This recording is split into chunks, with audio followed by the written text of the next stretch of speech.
നമസ്കാരം. News 99 Kerala one time ബുള്ളറ്റിലേക്ക് സ്വാഗതം.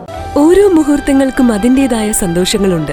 അതിൽ ചിലത് ഒരിക്കലും മറക്കാൻ പറ്റാത്തതും. Azad gold and diamonds, Thazhepalam, Tirur. Pariyapuram Navayuga Vayanasala സമീപ പ്രദേശത്തുള്ള വാർഡുകളിലെ മുഴുവൻ അംഗനവാടികളിൽ നിന്നും പഠനം പൂർത്തിയാക്കി വിദ്യാലയങ്ങളിൽ ചേരുന്ന കുട്ടികൾക്കുള്ള ഉപഹാര വിതരണത്തിന്റെ ഉദ്ഘാടനം പി രമാദേവി ടീച്ചർ നിർവഹിച്ചു. ശിലമാഷും അതേപോലെ മുരളിമാഷും പറയുകയുണ്ടായി, കഴിഞ്ഞ വർഷം നമ്മുടെ സ്ഥലം വാങ്ങുന്നതിന് വേണ്ടി ഒരു കൂപ്പൺ നറുക്കെടുപ്പ് നടത്തിയിരുന്നു. അതിന് സമ്മാനങ്ങൾ വാങ്ങിയിരുന്നു. ആ സമ്മാനങ്ങളുടെ ബാലൻസ് വന്നത് കപ്പായിരുന്നു. കഴിഞ്ഞ പ്രാവശ്യം ഓരോ കുട്ടിക്ക് ഓരോ കപ്പാണ് കൊടുത്തിരുന്നത്.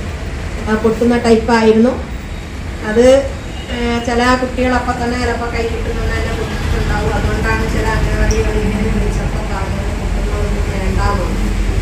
അപ്പോൾ ഇപ്രാവശ്യം എന്തായിരുന്നാലും പൊട്ടുന്നതൊന്നുമല്ല. 11 അംഗനവാടികളിലെ കുട്ടികളാണ് ഇതിന്റെ ഗുണഭോക്താക്കൾ ആയത്. വായനശാല പ്രസിഡന്റ് മുരളീധരൻ പി അധ്യക്ഷത വഹിച്ച ചടങ്ങിന് സെക്രട്ടറി സുശീലൻ കെ സ്വാഗതവും ഫാത്തിമ സുബേർ നന്ദിയും രേഖപ്പെടുത്തി. Rekha V P, Divya T, Sreelatha, Usha C P, Suhara C എന്നിവർ സംസാരിച്ചു.